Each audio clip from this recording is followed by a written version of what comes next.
Kenyaba kunnafoni jabarani filɛbagaw Mali kɔnɔ ani Mali kɔ kan an ka foli bɛ aw bɛɛ lajɛlen ye.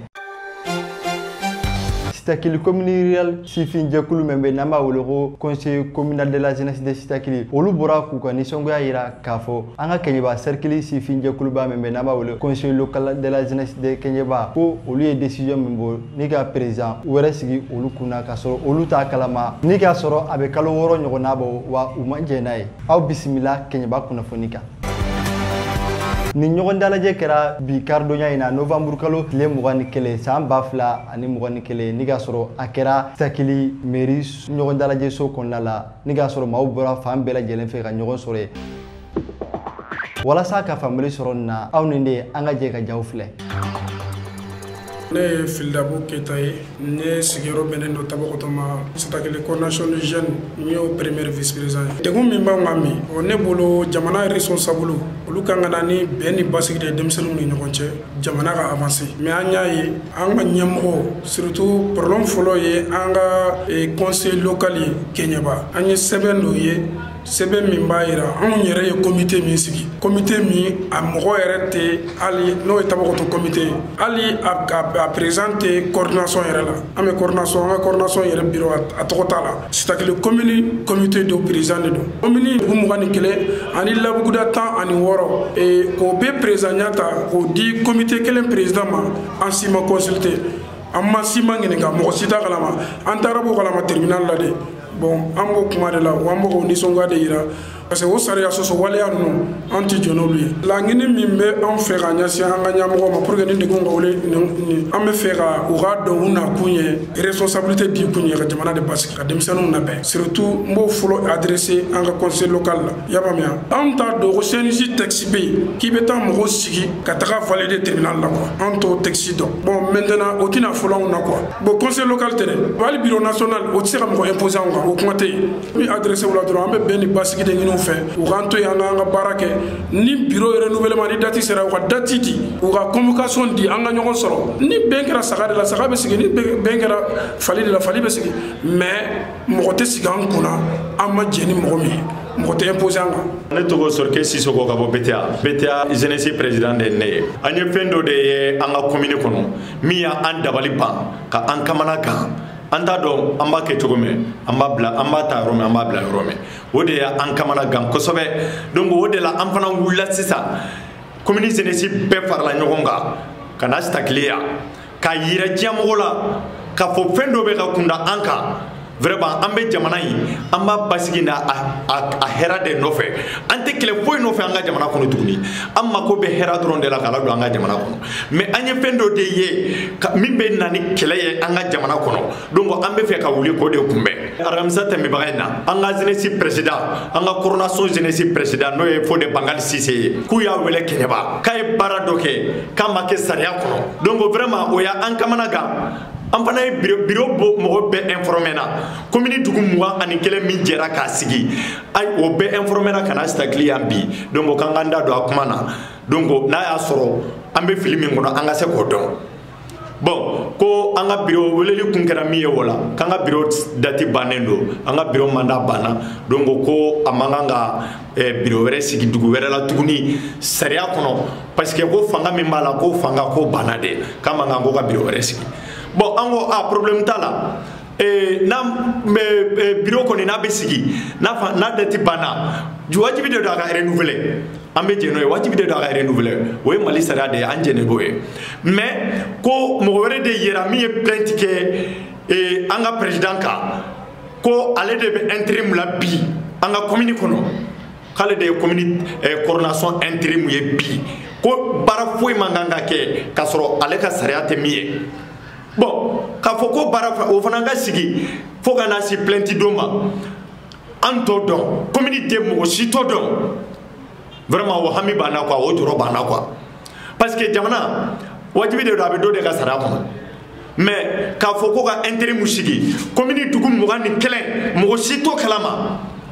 vraiment o buna na an commune denw hakili ma quoi bon an bureau mɔgɔw fana ne kɔni an kɔni ka hakili la n'a bɛ kɛ an bi wele de ka an sigi ka an ɲininka k'a fɔ aw ka bureau mandat banna de an bɛna intérim dɔ sigi aw kunna yanni aw ka mɔgɔ kura sɔrɔ min bɛ se k'i occuper aw ka baara la k'a kɛ aw ka sariya kɔnɔna na bon an bolo o de ka ɲi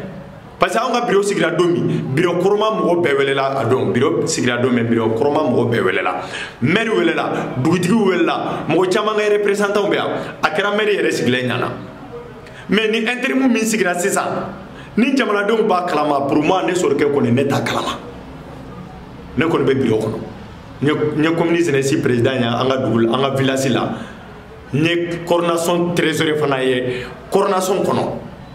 mais ne te ni si kalama ko bureau sigira sisan ka be kalu worobo ne to kalama bon mo mun fana na hake be bureau la ya bi commune dugum muga ani kele min be olu fana ko ku ta kalama awo ye fanga min koni ye amani fanga nyogo ye folo de sino intérim be yorobe mais intérim ga sigi mo ta kalama donc vraiment o gela be donc amma ko bodela o gela min kana do anga jamana kono donc ambe fe ka kuma no de o gela ka ta ka bo anga jamana kono laaj mi fele sigili na welela communauté be ga blu hakilila communauté be ga blu hakilila laaj la sigira minka communauté be de jera ka laaj la sigi anga nyamgoya la laaj sigini sisante tiani mi mega ke commune toula a tiani manga nga commune ngono ya mais en tant que mo men tisaka dun ko dafe et tisaka to commune kono aw ambe laji ko bi amba ko sini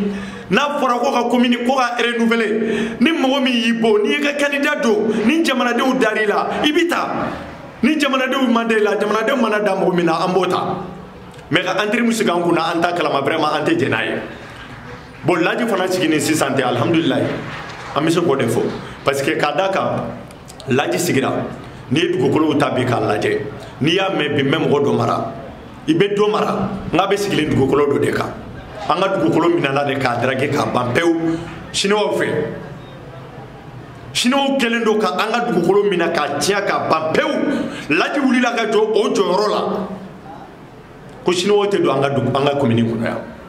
awula anajira ka kele na fembeke bon no kele obesina ka fogo mo wore blala wo no ka anto kalama wo jamfa de amanje nay na beke ambe wele de ka anasiki ka fokarsa ambe do bla ko intrimula ya na awero wa pre mais amma pre ka dosiki donc anti jenay anti son kene ba ka woma anti jenay donc kuma min be ne bolo kala ci jamana deuma stakli commune muso demseni makoroma anga je anga tege di nyogoma anga do dakelen fe anga bo dakelen fe anga jamana be se ka basike ko mina anga ta o sira fe mais ni konu ni na nyogona munu be na anga jamana ngono ni manga jamana ci de ni anga jamana to hani muso na chete ni bula sigi pape de marazi ni ba ke be muso na chela sigi de ka fo karsa i furula karsa ma i jena na wa obe ma jena ni be mo bla mo ka mara kono atigi wele kala sigi ka fo karsa me fe ki ka mara khalifa karsa ma aga jama war ma kana jama mais ka mo bla fanga kono ite fanga mindo vraiment ande jono fanga ye quoi donc lajiko stakli koy ne bi keleke jamana ko de la ne dum ba do ni coordination ko be ka ta choko me jamana jo ko te quoi jamana jo ko te de ne ube o kana anga fara nyogonga anga jamana jo ambe de ta do ne mako be jamana basiki drone de la wa ne dabo de funana ni jamana do ko dana ya daminga ne dabo de funana même ko ba do se ka kalifa mo mema ndem ko min do ani ben kalifa ma ibe ngini nga de na jara na ma jani ne to Fodé Bangal Cissé tagli commune jeunesse président je venia et mouani kelen jeunesse ye stakli mairie kono bi salle de conférence la kumbala parce que ni chauffeur wolo e no magara ko de chunanga ko mu nama sigina e ne re ka bureau sigile tabako to comité villageois ko mamba ke to commune ngono un bureau mo renouveler de panana fin mandat bananya be renouveler tabako to yere bola comité président ni ka mandat banendo kalu woro bo sisan aga jeunesse be ka réclamer renouvellement ka ke bo dimanche passé nya dia do kunyi un lettre chama ka fo kalu woro ambe ki vole ki negen ka fembe ke pour que anga se ka sigi ka fo ke do se ka falen chogo mona tri adresse la lettre mba ina ka fo para bla folo o de ma be ama mardi chauffeur baro ya ga uyu ka fembe bara be sigi senga parce que renouvellement fana tour me baro ya la be ngono antara ka to bureau valider o sigira consensus atara kenya ba tribunal la ta plainte te ka ankama kayira ka fo kan kelendo ka fanga dota ka dan yerema am ka fanga ina bara ke nana man ka no fanga dira ale ma conseil local fait n'o de commune président ye n'o y'a ye sifinakaw ye ne bila jɔyɔrɔ mun na commune kɔnɔ o place ko dira ale ma ko nin y'a kalo wɔɔrɔ ye. An taara gendarmerie la an ye kumakanw ta ka sɛbɛnw donna sini o rencontre bɛ gendarmerie la mais komi anw ye cidenw de donc n'i bɛ ci la ni ci nana cun i ka jamana bɛɛ kan i bɛ jamanadenw wele ka kɔmasagi k'u ye n'a sɔrɔ a bɛnn'u ma ne ye ciden de ye a bɛnna ne ma mais n'a ma bɛn u ma an bɛ mun fɔ donc an k'o fɔ k'o fɔ ɲɔgɔn ye ka t'o lase ɲɛmɔgɔw ma donc bi ɲɔgɔn ye kun b'o de kan Sitakili commune y'a yira k'a fɔ ci mun n'a bɔra conseil local la ka na an ka bi lajɛrɛ kɔnɔ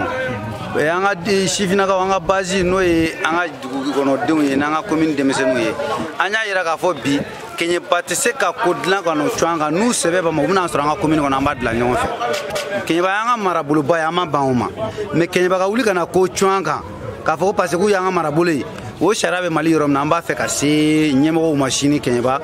n'o y'an ka préfecture n'an ka conseil de cercle ni gendarmerie ni tribunal ye ka taa yir'u la Keɲeba Sitakili ma sɔn a ma bi a ma sɔn a ma sini n'u mago bɛ anw nɔrɔbila la u bɛ n'a de k'an ka dugu 21 in wele ka nɔrɔbila k'an bɛɛ ɲɛna jɛlenya la bi ɲɛ ye jama mun ye jama in bɔkunba ye o de ye ka yira k'a fɔ fana CNJ conseil national de la jeunesse k'i jɔ a jɔyɔrɔ la nin n'a ɲɔgɔnna dankari wale de bɛ conseil kɔnɔna na jɔyɔrɔ nɔfɛ nata nɔfɛ n b'a fɛ ka dɔ ɲini k'a bila n kun o kama u bɛ texte 1000 violer pour que i yɛrɛ ka intérêt kama i m'a faamuya an y'ale sigi bɛnkan de kɔnɔ o mandat de banna Tabakoto ye dugu min ye jamana in kɔnɔ bɛɛ b'a dɔn Keɲeba tɛ Mali kɔnɔ bɛɛ b'a dɔn dugu mun don sensibilité bɛ yen mini bɛ yen mini ka dɛmɛ bɛ se sifinakaw ma ne nana ne ka san 3 kɛ ni tɔw y'a yira k'a fɔ an ma fɛn lase mais i ka san 3 i y'a kɛ i y'a nafa bɛɛ sɔrɔ a banna wuli ka taa ou bien ni dalen b'i yɛrɛ la na cɛ kɛnɛ kan i ka sigi tuguni hali ni ye san 10 k'o cogo la ni Tabakotokaw y'i ta an b'i kɔ mais n'a banna dugu sensibilité len don an t'a fɛ mankan ka wuli ye bɛɛ mago bɛ yen bɛn na donc bɛn kɔnɔna na i ye mandat sɔrɔ cogo min na k'i ka bɛn kɛ o danaya kelen kɔnɔ an b'a fɛ k'a yɛlɛma mun bɛ na olu fana k'u ka baara kɛ bɛn kɔnɔna na o kumakan kelen de bɛ n fɛ CNJ an tɛ foyi ɲini CNJ fɛ u k'a essayer an ka jamanadenw ye mun fɔ sariya kɔnɔna na CNJ texte respecteli kɔnɔna na CNJ au retour an b'a ɲini CNJ fɛ a k'o respecter ni CNJ m'o respecter CNJ fana b'a dɔn k'a fɔ ko dɔw bɛ jamana in kɔnɔ yan u t'u yɛrɛ bila mɔgɔ ye ko parce que ko fanga b'i la o de ye n ka kuma laban ye CNJ ma dɔgɔyali tɛ dɛ o de bɛ n fɛ k'a adresser CNJ la parce que ni n ko ko n bɛ conseil local ta o kuma ka jan mun bɛ conseil local ko la Keɲeba bɛɛ b'o dɔn ne tɛna k'a fɔ ko n bɛ n ka interview boli o kan n bɛ n ka interview boli mun kan bureau national k'a dɔn k'a fɔ ni bureau national yɛrɛ bɛ se kuma la surunya la a ka date bɔ a ka na Sitakili conseil communal falen bɛɛ ɲɛna conseil local yɛrɛ ka na kɛnɛ kan ka na mais a ka kɛ bureau national ɲɛna ɲɔgɔn sɔsɔ tɛ mun na rapport wɛrɛ kana taa k'a fɔ an ye ɲɔgɔn saba an ma ɲɔgɔn saba n'u yɛrɛ bɛ yan a ka k'u ɲɛna o y'an ka